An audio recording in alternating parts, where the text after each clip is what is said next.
Hi, how you doing? You all right? All good. How you doing, Richie? Yeah, not too bad. Not too bad, thanks. We're liking that setup, Richie. We're liking that setup in the background. Yeah, this is the studio. This is where I do my YouTube videos Yeah. and stuff like Actually, that. I watched your studio tour earlier on your YouTube page. It's quite an impressive setup you've got in there.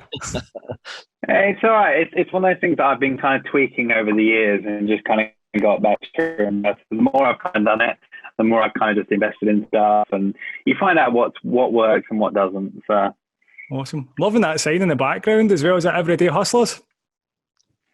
yeah, it's just a vinyl sign on the wall. Yeah, I got it done a while ago. Yeah, I like that. I kind of like the logo. I thought the logo was quite cool. And I thought, yeah, I'll just get it on the wall as well. So Nice one. Is that your label, Richie? Everyday Hustlers? You release music out on that? yes, it is. Yeah, I started it about 3 years ago, I think, maybe, probably. We had about 12 releases on it, and I kind of took a break from it because there was just so much going on. I didn't have the time to kind of properly kind of do stuff with it. And Yeah. I only kind of wanted to kind of do stuff when I actually have stuff. I want to put proper effort into it rather than just slamming releases out, which is why I was very picky as to what I signed to the label. And yeah, I kind of took a break from it for a little while. But in the new year, I'm going to be relaunching it with some new tracks of my own. So yeah. Excellent. So have you been keeping yourself busy this year throughout the whole coronavirus pandemic?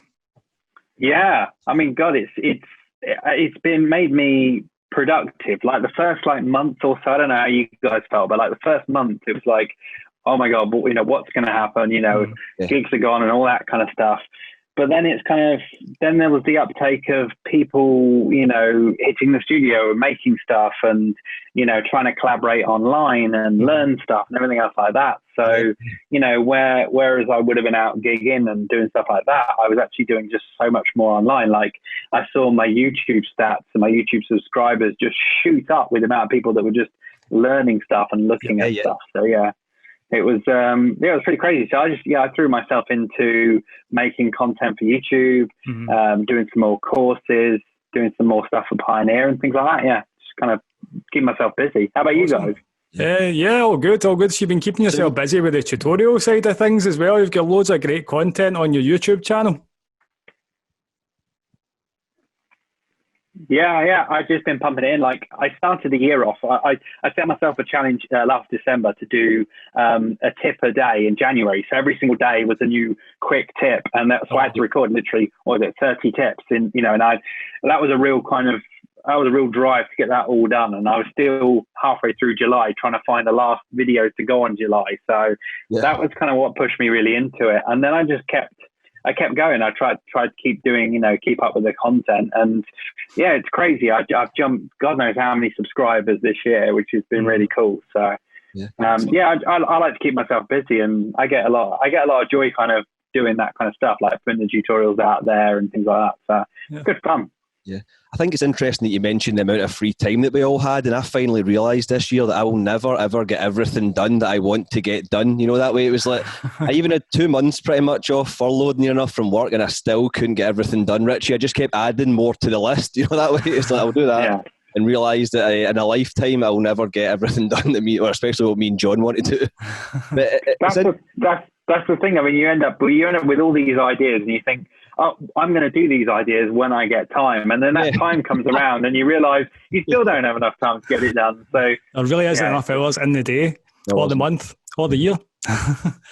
It's interesting as well that you were mentioning the amount of people that were getting involved in tutorials and production, because I don't know if it's just me, but the surge in music that seems to be coming through right now is just insane, isn't it? Yeah, I mean, it's strange, really, because I know a lot of like the big artists, well, not even just big artists, a lot of artists are sitting on a lot of music because, especially with club music, there's not too much point in putting club music out at the moment because there isn't clubs to go to. But it has kind of opened the door to artists making stuff that maybe they wouldn't normally do. So more experimenting a bit more and, playing with different genres and stuff, which is why kind of a lot of people are kind of coming up with not necessarily pop music, but stuff you can listen to on Spotify rather than necessarily, hammering club music. Yeah. We were talking to Mark Knight a while back, and he said the same thing, though. People are kind of concentrating on just getting back to making like music again type thing, instead of really working on the club tracks, getting back to making those kind of timeless tracks again. Yeah, well, it's songs, isn't it? That's the thing. That's what everybody's kind of getting back to, actually writing songs, rather than just writing a club banger that's going to do the job for maybe a couple of weeks and then somebody's going to move on to something else. And I've always had this argument that like you won't remember 90% of the tracks you played in a year because they're just so disposable. And I think what Mark's probably on about is the fact that it's, people want to write stuff that's memorable. When we start thinking about songs and dance tracks, especially that are memorable, we're going back 5-10 years to kind of think of something that really sticks in our head. So I think that if anything, hopefully this is what's happening at the moment is kind of making us really focus on writing good music rather than necessarily just stuff that works in a club. Yeah, well, we've also had to be a lot more sociable this year. Usually we just hide in dingy, dark clubs we don't really have to talk to many people. But now me and John have had to come on camera and actually talk to people. So it's been a daunting experience, but we're getting there, Richie. Yeah, well, this is the thing. The amount of people that I used to teach, like at a DJ production school, and the amount of people that used to come up to me and say, we've seen your videos on YouTube and stuff like that. How are you so professional? How can you just do that? And I said, it's just a case of just doing them. Like the more you do them, just the better you get. It's not, it's not rocket science. It's just the fact that you do it more and more, and it just becomes easier and easier to kind of talk to the camera and present stuff and talk about stuff. Like the whole idea of me standing in front of a room of people teaching them how to do production or whatever, 15 years ago would have scared the living daylights out of me. But it's one of those things that you kind of work yourself up to, and you only really kind of do when you do it. The same with gigs. I mean, God, most DJs are introverts, and when it comes to a gig, most producers don't ever like talking to people. But when you're out on the decks, you're playing to 500, 1,000, 5,000 people. You're not an introvert then. You're right out there on the main stage. Yeah, that's very true. Actually, very true. Yeah, I think people have just embraced it in different ways this year, haven't they? And just tried to make the best out of it, really. But what we've also noticed with the people we've had on the show, they refer back to the tutors, because you've really come into your own, you guys, with helping inspire people while they've had the time to write new music. And we like to pay respect to guys like yourself who've put the effort in to help pass the knowledge on, Yeah. This is the thing, people always... I think producers mainly get worried about all their kind of secrets, all the things they do. They think that's what makes them. And if they tell anybody those secrets, they're not going to be good anymore. They're not going to have the edge, because it's very hard to have the edge in this kind of industry. To have that one thing that nobody else has got. And I think by not sharing their techniques and stuff, they think they're kind of guarding all that and making. But with me, I mean, I can do a tutorial video on a technique that I've been using for years, but people aren't going to make the same music that I do instantly. It's just kind of showing what I've kind of learned, and I'll be onto something else. I'll have 5 different techniques, that I've been doing and stuff. It's crazy. I did a video, I think, on my setup, my Ableton template, how I kind of start a track up.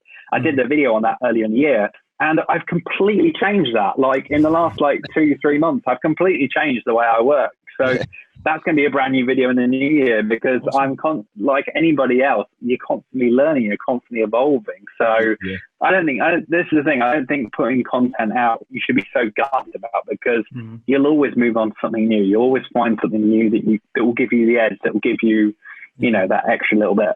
What's your learning process as well? Like, see, when you're talking about your progressing with the way that you produce your tracks as well, what's your kind of learning process to take that to that next level so you can then pass it on to somebody else?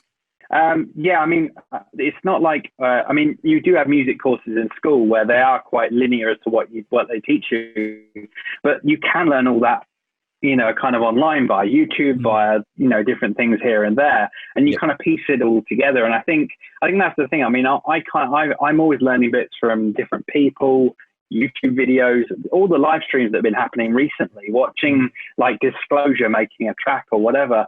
You kind of you watch one of those videos and you might pick up that one little tip that finally kind of fills that little gap in your knowledge. And you're like, that's it. That's how I do it. And it might be the smallest thing, but it means it takes you from 90% to 100%. It's just that little extra bit that kind of fills in your knowledge. And then you kind of have a fuller package. But I'm constantly learning stuff from other people and just picking stuff up as I go along. Like I've just started recently doing engineering for other people, and I'm writing songs rather than necessarily writing, club bangers and stuff. So it's a whole different process, and I'm learning different skills to be able to do that. So I don't think anybody's kind of, learned everything. And, I don't think anybody's ever top of the game. They're always learning. Definitely. Yeah, me and John have spoken about this before as well. It's all about just managing your time well and focusing on certain skills each time. I think you can get overwhelmed quite easily as new producers with the amount of content that's actually out there and the amount of the stuff that's the software that's available to you. It's quite overwhelming at times. Yeah. Oh, this is the thing. I mean, everybody's got a different level as well, like a different level of understanding. I mean, you might have somebody who doesn't really know how to use a computer, starting music production, or you might have somebody that's been using a computer, doing web design for years, so knows how to use a computer, but again, doesn't know how to do music production. So you've got different levels of, people starting out at any point. Like, I think DJs obviously, have a head start when it comes to production, because you already play songs and you're already kind of analyzing how they work and on a dance floor. So you've kind of got that knowledge already. So I almost feel that's a quick start almost. But yeah, there's different levels all over the place. And trying to piece all that together is a nightmare. Just trying to find that starting point anyway. But the thing is, I still think people think about it too much. Like, people think about, I must do this course to be able to start. I must do these courses. I must learn this. I must learn that before I can start. When I first started producing, there wasn't even YouTube. So like, I just had software that I found on the back of a magazine, and I just played around with it and saw what came out. Yeah, exactly. Like the real cheap ones, the terrible bits of software that were, at the end of the day, if it inspires you, if it kind of gets you going and gets you interested down that route, then it's great. And I think, it's just a case of, I don't know. I think a lot of people nowadays are very impatient. They want to know how to do something, all of it right away. And I think you've just got to experiment. I think that's the key to it all. Just pick it up and play around with it and see what you can do. I think that's the thing as well, though. Like, there is no set process to do things. There's no one way that everything needs to be done. Because the more you kind of watch what other people are doing, like you say, you're picking up just little bits and pieces that maybe stick out for you, and you add that into your process of how you do things, and then that becomes your way of doing it, if that makes sense. Yeah. Totally. I mean, the thing is, I did my own course on learning Ableton for DJs. So that it's basically a course on making DJ edits, bootlegs, remixes, because I think a lot of DJs want to get into like editing their own tracks and coming up with remixes for their sets, but they don't necessarily want to go down the whole route of learning music production. That is a really steep hill, like, to learn all that kind of stuff, just to extend a track, or to do this. And so I kind of started off from that angle, and I think if you kind of my course is more about kind of doing something at the end of every chapter. So even if it's just achieving, like, making an extended edit of a track, you only learn the skills that you need to do that, rather than learning the whole of the software, which just takes so long, and most people give up because it's too confusing. Yeah, I've started working through that course that you have on Udemy. It's really well put together. I'm really enjoying it. Thank you. Yeah, I've had some really great feedback, and I think it's kind of tapped into a lot of people who maybe have found other courses a bit too complicated. And people always say that it's because it's easily kind of explained. And I think the reason because I've never learnt. I've never done like a music engineering degree or anything else like that. I mean, a lot of the terms that I know for stuff that I've just picked up over time, and a lot of it's kind of just, tweak this knob, it makes it sound better, because it's just through experience rather than necessarily knowing the science. Always tweak the filter. Always got to tweak that filter. John loves that filter. Yeah. Oh, John doesn't stop using the filter. Can I get him I'm off a big it? fan of the filter. Filter addict. That should be a new alias for you, John. The filter addict. That's a keeper. I'm keeping that one. The filter addict, definitely. Gonna go solo. Registering now. The Knutsens are no more. We're broken up. John's gone solo. It's a filter addict. How was it you get started, Richie? What was it kind of inspired you to even attempt production then? Where did it kind of begin for you then? What were we talking about those early programs like EJ and I think it was Music 2000 on the PlayStation from I think many moons ago? Yeah, I mean, it was all those kind of like really cheap kind of music making software, which was basically just a bunch of loops that you dragged onto a page and put them all together. There was no really kind of composing. It was just kind of just chucking stuff together, and it probably sounded terrible. Yeah. I mean, I went to uni and I did a media degree, so I had a whole cross section of video and photography and graphics, and music was part of that. And one of my music tutor on that, he really got me thinking outside the box on kind of music, and I think he kind of spurred me on a little bit more. I mean, I was making like weird edits of TV jingles and stuff like that. It was just weird. I kind of just when I first started, it was more a case of I've got this software. Let's just chuck some stuff into it and see how it sounds. Yeah. And I'd just play it for my brother and it'd make him laugh, and that's how I kind of started with music production. But it wasn't until I suppose I started. I suppose when I first started playing like gigs, like DJ gigs, because I started DJing around about the same time. When I started playing DJ gigs, I realized I was playing in a commercial club, and I realized I couldn't get dance edits of commercial tracks.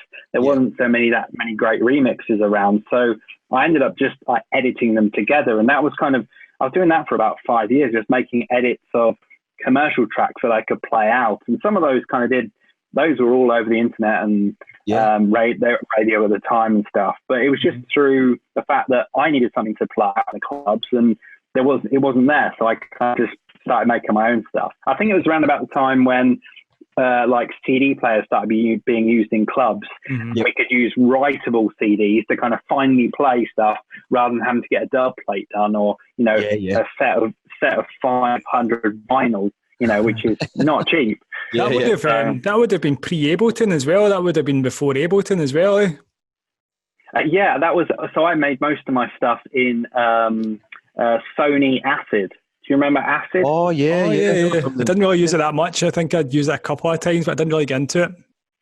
Yeah, Acid was a great program. It was originally by a company called Sonic Foundry, and then Sony bought it. But actually, some of the team that worked on Acid went to go and they started up and made Ableton. Like kind of started.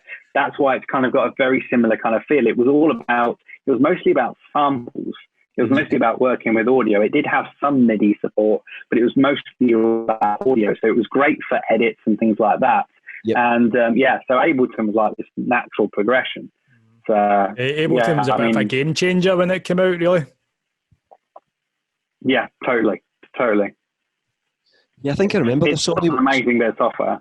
Yeah, I remember the Sony one. It was a lot of sample packs with it. Sony's own packs came with it and stuff, wasn't it? There was a lot of packs that, like you say, it was more audio based rather than the MIDI itself. Yeah, and you can still get those sample CDs around. I've got a whole collection of EJ CDs and Sony CDs. Like you can buy them on like eBay and Amazon and stuff, and they come loaded with thousands and thousands of samples. Yeah. Every now and again, one of those samples will work its way into one of my tracks now. we used to make up, like, it was on Music 2000 on PlayStation, and it was me and my brother would make hip-hop beats and my mate would rap to it, and I thought it was Dr. Dre for a while, but honestly it was just like, look, the beats were already pre-made. We were sitting bopping our heads thinking we were Dr. Dre in the studio, basically, but really Music 2000 had laid down the beats for us, It was inspiring. It's amazing how many of those early programs inspired people when you look at the names now and you ask them what their early influences were, and it's quite incredible how many people are actually influenced by just starting out on those. Yeah, I think what helped is they were really easy to use, and I think that's what got people the bug into doing it, and then they kind of just worked their way up from there. Yeah, they realised they had a lot to learn to get to Dr. Dre level, really, didn't they? There was a long way to go. Yeah, I think that's the whole plan with like Apple and like them giving away GarageBand now, because it's obviously a stripped down version. And it's free as long as you got a Mac, and then you can kind of really get your foot in the door of like making music. Yeah. It's so accessible now compared to what it was like 15 or 20 years ago. Anybody can get started fairly quickly now. Yeah, it is. It's fantastic. I think it's really good. I mean, a lot of people kind of get annoyed with the fact that anybody can download some loops, chuck them together, and make a track. And yes, there are loads of tracks that are released just like that, but still the cream of the crop still comes through. You still have people who have a proper original, melodic content, the prop hooks, the real quality of a track, but they still come through. It's just you've got to delve for them a little bit more. Yeah, what kind of advice would you give to people that are like looking to get started, or looking to sort of take things to that next level? What kind of advice would you give to somebody that's at that point? I think it's just a case of just starting. Like if you're thinking about doing it, don't think about I've got to do this, I've got to do that course. Just go straight into it. You don't have to be great at. I think a lot of people are kind of I don't want to kind of show myself up. I don't want everybody to hear my rubbish that I'm coming out with, because you will be rubbish when you first start. You're rubbish when you start anything. Yeah. Like when you first got into a car, when you learned to drive, you were rubbish and you didn't know how to do it. But you had lessons and you kept on with it. You kept practicing and you passed your test. And so much so that when you're driving, you don't even think about it anymore. And that's the same for music production. You just got to get in the car and start driving it, and just play around with it. There's no, and I don't think, and I think a lot of people are very kind of fixed in their way of thinking there is one way to do it. And I think like you touched on earlier, it doesn't. You can attack it from any direction and make whatever you want to. Just go in there and just have fun with it. And then if anything comes out of it, then that's great. That's awesome. Yeah, awesome. That's great. Yeah, I think social media gives that illusion that it is quite instant for people, whereas most people have been chipping away for a long, long time to have got to that level. So a lot of people coming through now, they look and think, well, hopefully I'll wake up tomorrow and have a couple 100,000 hits on this track and stuff. But the majority of people keep chipping, like you say, just keep chipping away, get started, and stick it out and see where it goes for you.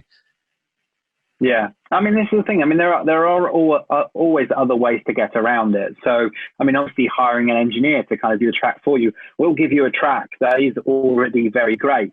But obviously, you can only get so far with that before you realize that you probably have to do some stuff yourself, or you're going to be paying out for an engineer for the rest of your life, because you need to kind of back it up. You need to kind of come up with the next track. Yeah. Because it's no good in just having one track. You need to follow it up with another one. So, I mean, before I was always kind of a bit wary and a bit kind of, I suppose, a little bit judgmental in my own head about maybe engineers and that kind of role in ghost producing.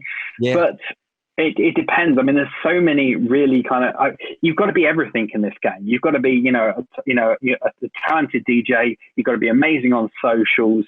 You've got to be able to get your foot in the door. You've got to be able to kind of talk yourself up. You've got to be able to get your gigs.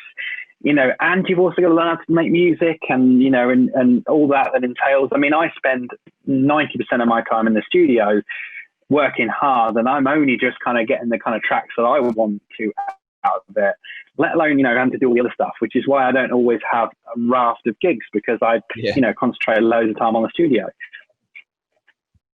So, DJs wanting that extra help, that somebody can come in and help them realize what they want.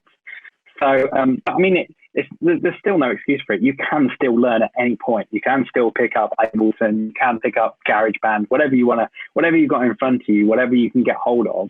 Yep. You can still pick it up and just have a go with it and play around with it.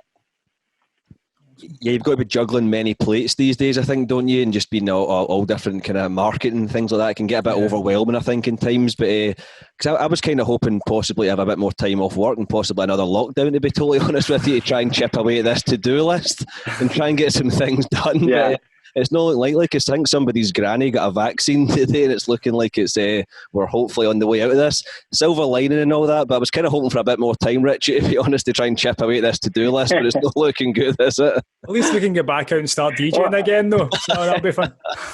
Yeah, that's a bonus. I think everybody's looking forward to that. Yeah. Have you got things lined up for next year, Richie, like DJ-wise and gigs?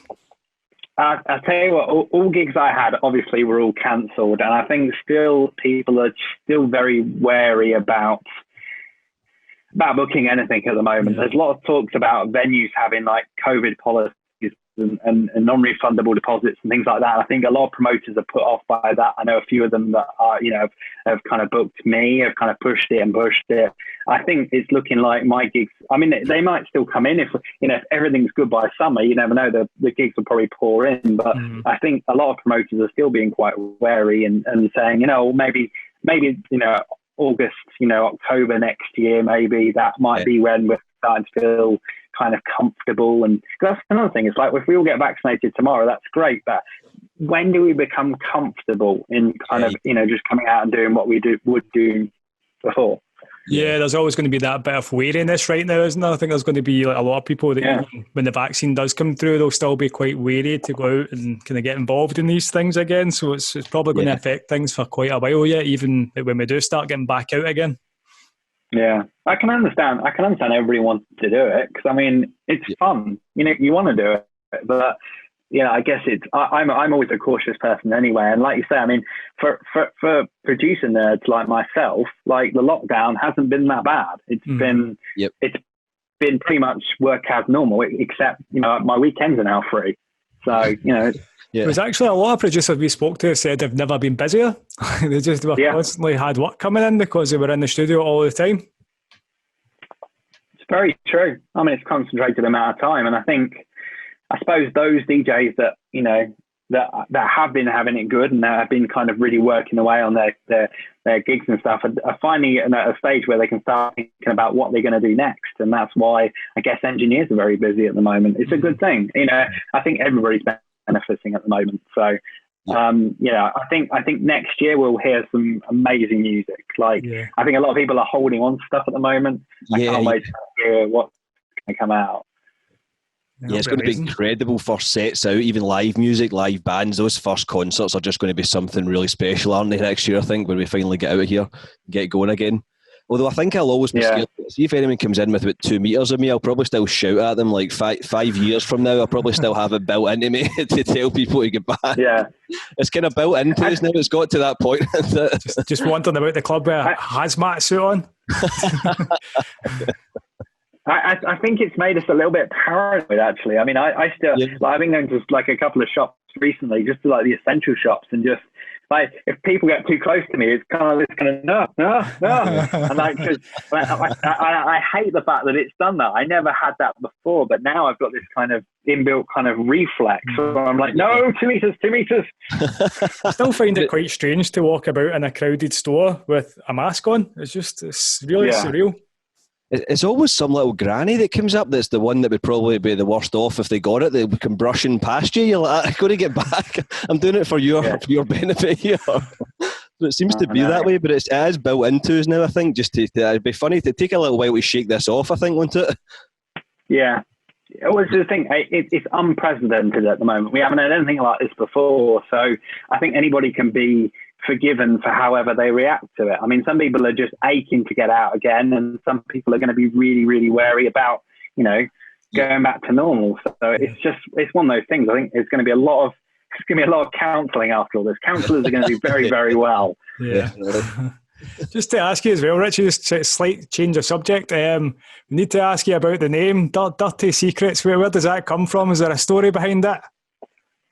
Well, I mean, the thing is, like, obviously it does sound like more than one person. And it was, when we first started, it was actually a duo.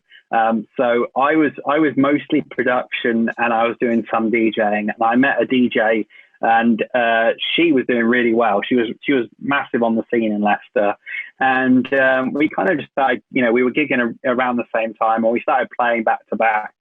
And it was just kind of cool. We kind of really gelled, and we thought, well, let's do a duo. And we kind of I don't even know how we came up with the name Dirty Secretz. It was just literally one night after a load of drinks. And there was no real kind of magic moment where it kind of came to us. It was just like, oh yeah, that sounds cool. That's when you get the best ideas.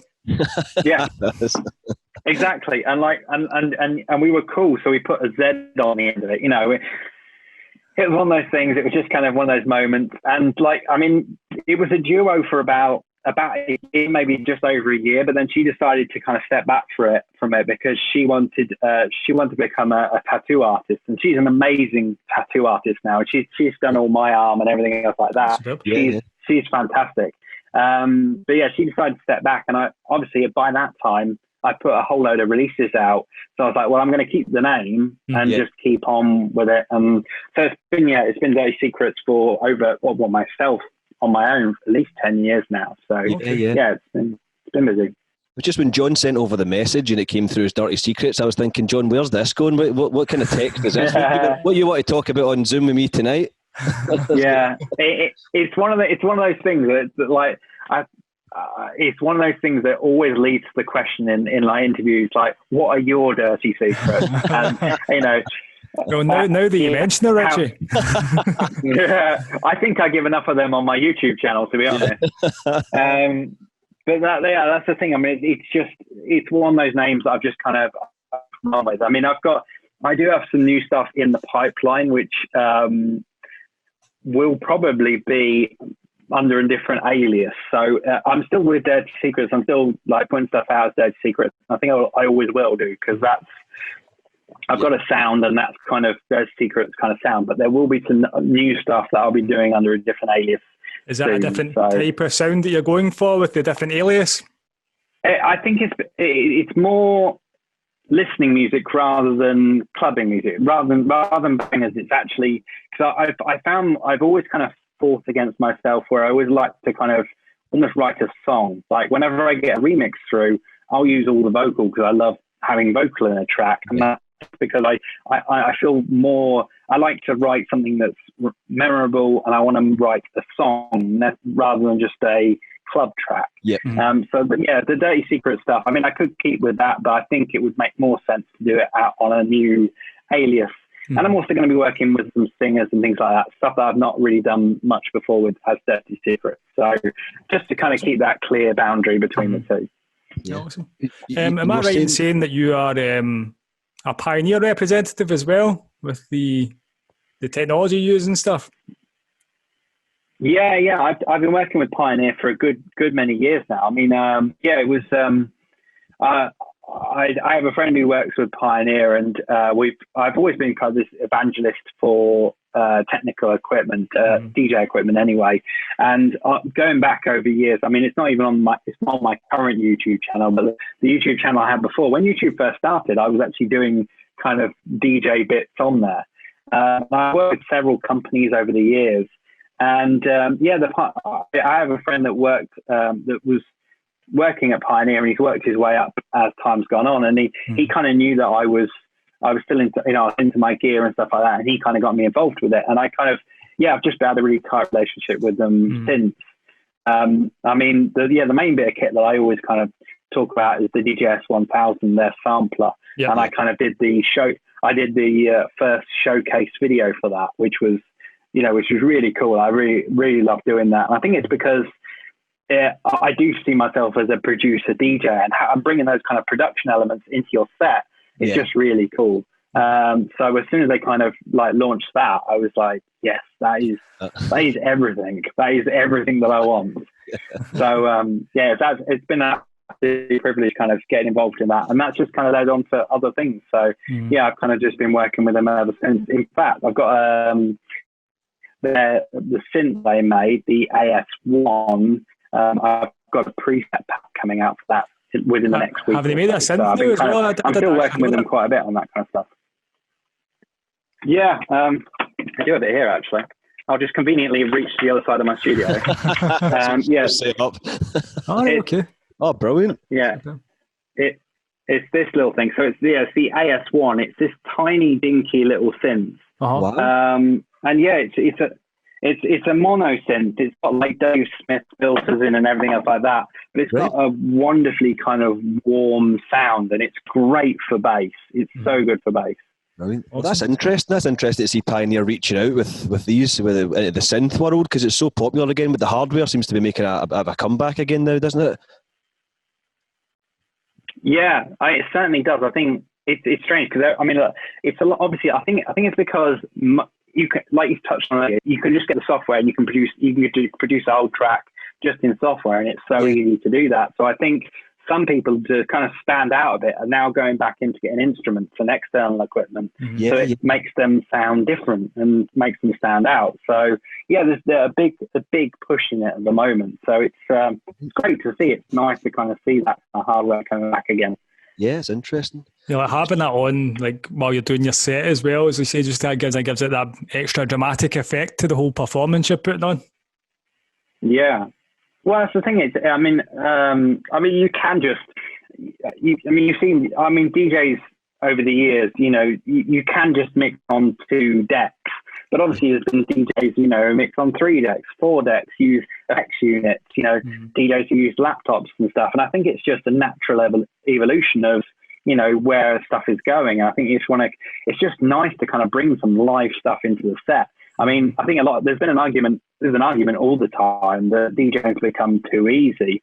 And I think if we're going to bring like syncing into it and everything else like that, then if it's saving you time from like obviously beat matching, then you can probably do some other stuff whilst, in that time that you're saving. So having those kind of production units where you can layer some samples over the top, it's cool. I think it's brilliant. I think it's the future.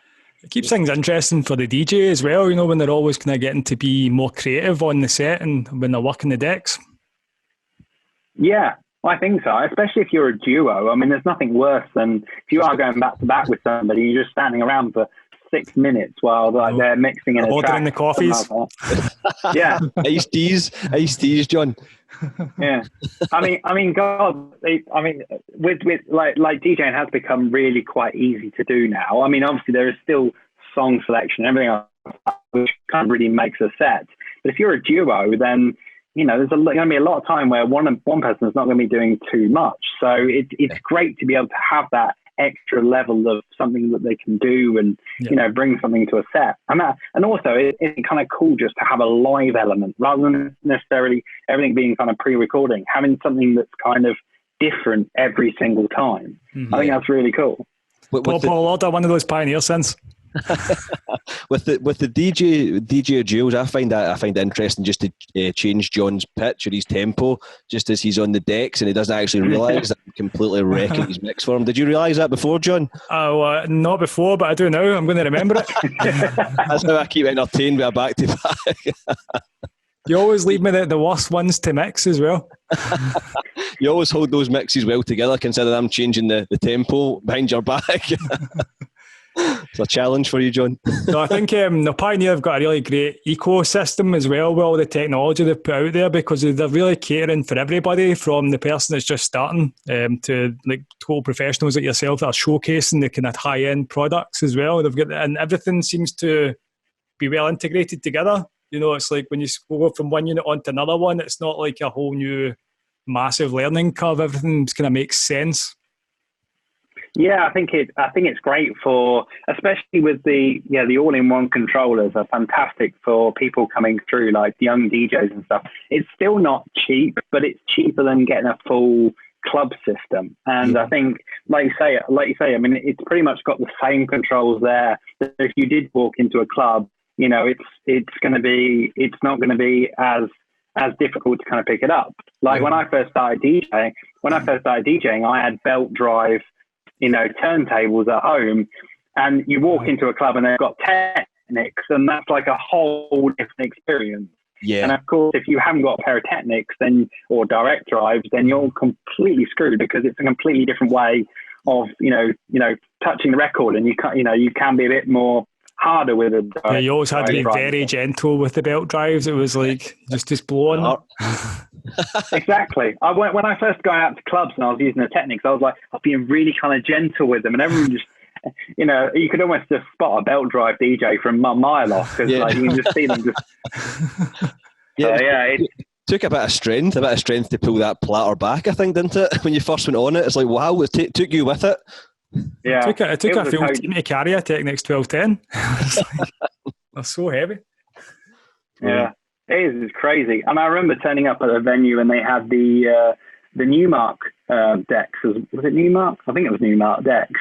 And they were direct drives, and that was a whole different experience as well. You know, it's just, you know, and it can take a great DJ, a fantastic DJ, and make them sound terrible because, you know, it's just a completely different experience. But I think with the Pioneer decks and stuff, I think, you know, everything kind of works hand in hand. Even if you've just got a basic controller and you're using the record box software, you still got the same kind of stuff, same idea when you walk into, you know, a pair of CDJs. So it's not too difficult. With the entry-level controllers now, like the functionality you get with an entry-level controller is actually a lot more than what you had like 15, 20 years ago with 2 record decks and a mixer.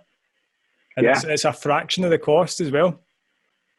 Oh, definitely. Yeah. I mean, the controllers you can get for dirt cheap. And even if you went for a previous generation one off of eBay, you know, you're talking nothing for them these days. I mean, all you need is a decent laptop, a half decent laptop with record box on, and you've got all the functionality, really, enough to kind of at least get an idea of what you're doing.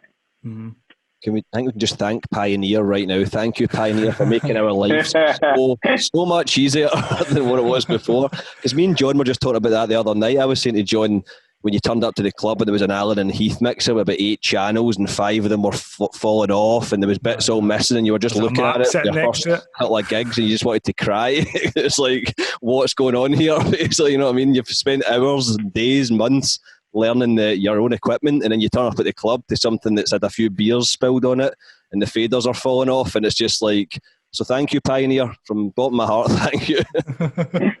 Made life a lot easier.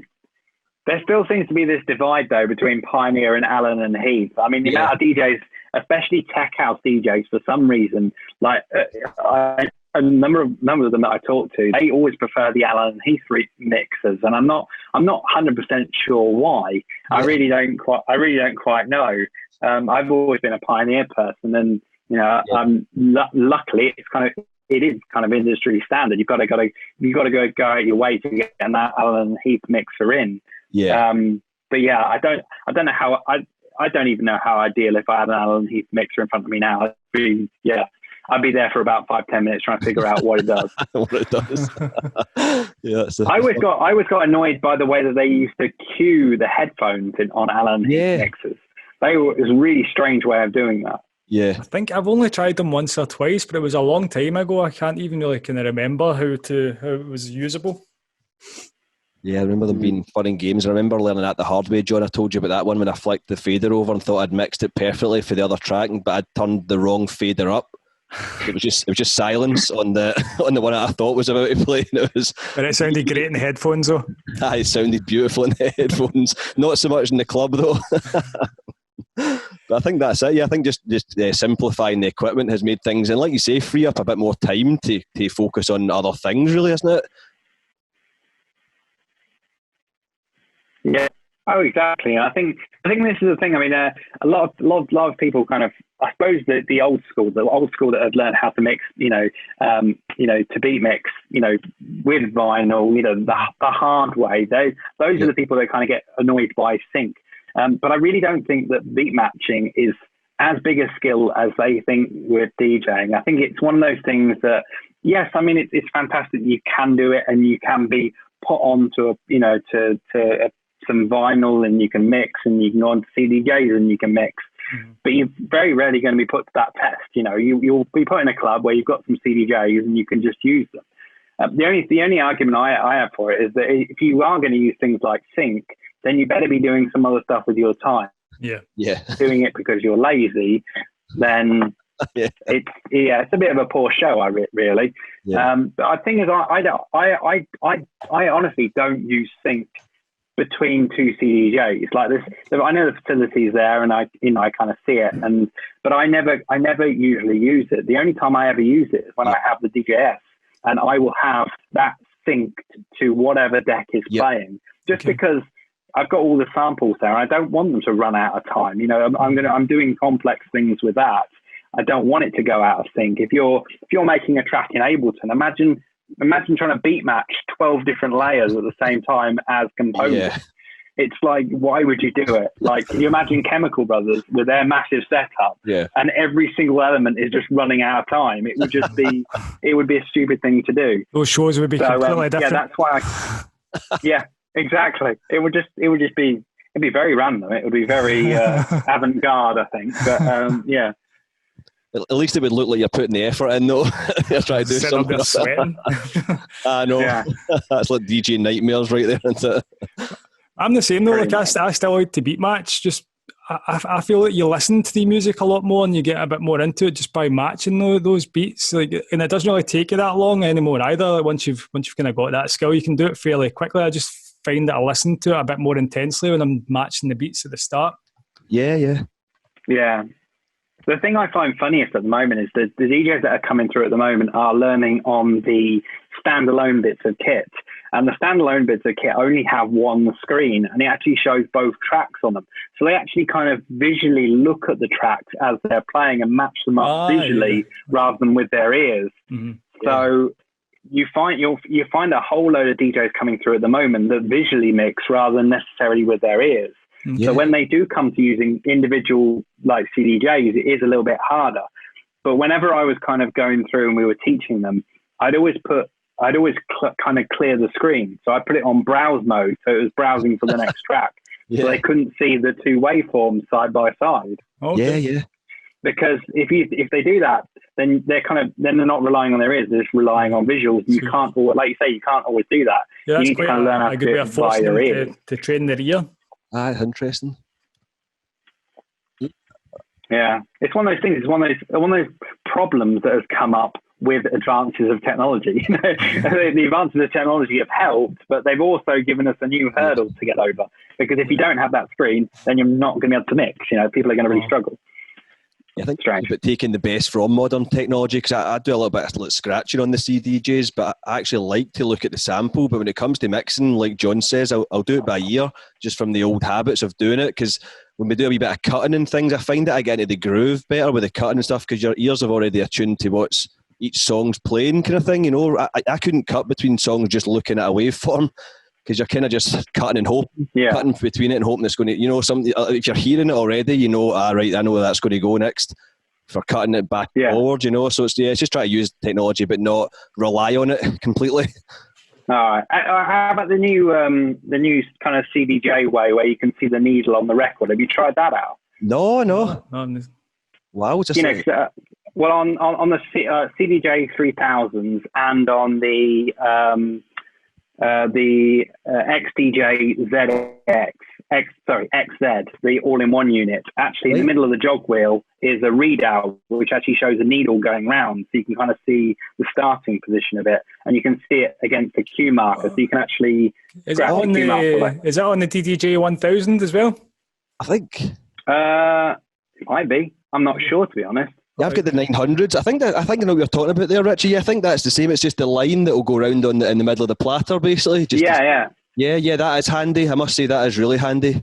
That's a good feature. I was going to say that's like the old vinyl days where you used to put like a sticker on the record so you can kind of see where your points were for scratching. Yeah, definitely. No, that is handy. I do like that. I like just getting it, like not relying on it completely, but just a quick cue point, and finding the samples a lot easier rather than trying to look at grooves on a record and skip the needle forward to find it. But it's quite incredible how responsive the Pioneer decks are for scratching. Because I said to John, and some viewers might hate me for this, but I actually kind of prefer scratching on them, scratching on records, and that just it's got its benefits there, because it's so fine and the platter's so light that it's incredible how fast you can actually scratch with it compared to lugging a Technics platter back and forward with a record on it. Yeah. Well, that's the thing. I mean, you've also got the control. How heavy or how light it is, so you can actually adapt it to your own way of playing. I think the cue points are a big thing as well. So being able to just load up your cue points so you're ready to start scratching from those points, rather than, like you said a second ago when you were trying to put the bits of stickers on the record label and stuff. That must have taken a long time back in the day. I think also having a double. Well, there are. Sorry, Richie, on you go. No, I was just going to say about. I mean, the thing is, like, you've also got the instant doubles now on quite a lot of the Pioneer equipment, where you hold down one button and it's instantly loaded the same track on the other deck at the same point, so you can kind of start beat juggling, which is just amazing. That's just the fact that it's instantly there is so cool. Yeah, that is phenomenal. You're not paying. Pioneer are just too good to us, aren't they? Yeah, brilliant. Now we'll not keep you too much longer, Richie. Just before we kind of wrap things up, I've seen you've had a few new releases out that seem to be getting supported by a lot of top names, Sam Devine and Jess Bays. I noticed a lot of support from the Kiss FM show. What have you got coming up? What have you got had out recently, and what have you got coming up then? Well, that compilation is out at the moment. So I've done a compilation for King Street Records. It's one of their sub-labels called Street King. And I've had a few releases on there, and they kind of approached me. They wanted me to put a compilation together, pick a selection of the back catalogue, and also do some original content for it. So I did, I did a brand new remix of Cubico's Feel Good, which is a banger. That kind of really works. And then I also fantastically got the opportunity to remix Dennis Ferrera's Church Lady, which originally, because I included the original on the compilation. I wanted that to go on the compilation, and they said, well, do you want to remix it and have the remix on there instead? And I was like, I'll give it a go. But like, obviously remix. Yeah, the thing is, it was one of those things. It was like, it's almost like a Don't Meet Your Heroes kind of thing. I was kind of, I got all the parts for it, and I was like, I don't know whether I can actually do this justice. I was really kind of doubting myself whether it's something I could actually do. And it took me a little while to start it, because I think I was overthinking about like what I needed to do for it. But I got there in the end. And I think the support that I've got so far on it seems to be going down quite well. So yeah, that compilation's out now. That's out on all the major stores. And then I've also got a couple of remixes coming up on Phoenix Music and Pogo. Sorry, you broke up a little bit there, Richie. Can you see that last bit again? Your signal's just breaking up a little bit. Yeah, sure. I've got some remixes. I've got a remix coming out on Phoenix Music, coming up on Phoenix Music. And then also one on Pogo. Those are two are coming probably in the new year. And then I'm just working on new originals. I'm trying to really kind of sit down and write some like a whole load of decent tracks that I really feel good about. And like we say, we've got enough time at the moment that I can actually really spend some good time, coming up with ideas and then finding out which ones are really the best ones before I go forward. So yeah, I've got lots of new stuff in the pipeline. And probably a lot of it will go out on my label in the new year. Right. And where can people find out more, Richie? Where can people go to find out more about you and your music then? Anywhere really. Facebook, Instagram, YouTube. Obviously, my YouTube channel I mentioned. But that's more that. I mean, on my YouTube channel, I kind of concentrate a lot more on my kind of educational stuff, studio stuff. Like usually with say for example, the two remixes I've just recently done, I'll be doing like a walkthrough of how I made them on my YouTube channel. So you can find me on YouTube, pretty much anywhere, any social, just type in Dirty Secretz. So are you putting out new tutorials as well and new courses? I have been tempted to do another course. I've on how kind of popular that DJ course has been. I think I've had over 900 students on it now. So yeah, I'm going to see about following it up, but I'm not quite sure what with. So that's a great course that's had a lot of great feedback as well. So I think is it Udemy that people can go to get involved on that one? Yeah, definitely Udemy. You can find links to it probably on my Facebook page. I'm usually posting about it on there, or you can find it on my YouTube channel. There's a link to it on there. But yeah, on Udemy, I think it still is one of the highest rated ones on there. So if you go into the music production category, you should be able to find it in there. Excellent.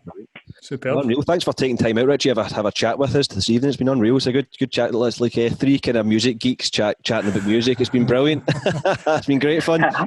I tell you what, I can always geek out. I'm always happy to talk tech and just rabbit on for a while. It's quite funny because on my YouTube channel, I always get comments, and literally just the other day was a comment underneath one of my videos saying, "You talk too much," which I thought was great. But it's my channel. It's what I do. If you don't want to see somebody rabbiting on for hours and hours about nothing, then get somewhere else. Richie, that person was just having a bad day. Don't take that to heart. They were having a bad day. No, that was. There's always someone to have a bad comment on YouTube. They probably didn't even watch any of the tutorials. It's funny. I get them through all the time, and they do make me laugh. I find it funny. No, thanks a lot, Richie. It's been an absolute pleasure chatting. No worries. Thanks very much, Richie. Take care of yourself. Speak to you again soon. All right, Richie. Take care. Catch you on. No worries. Take care, guys. Take it easy. See you later.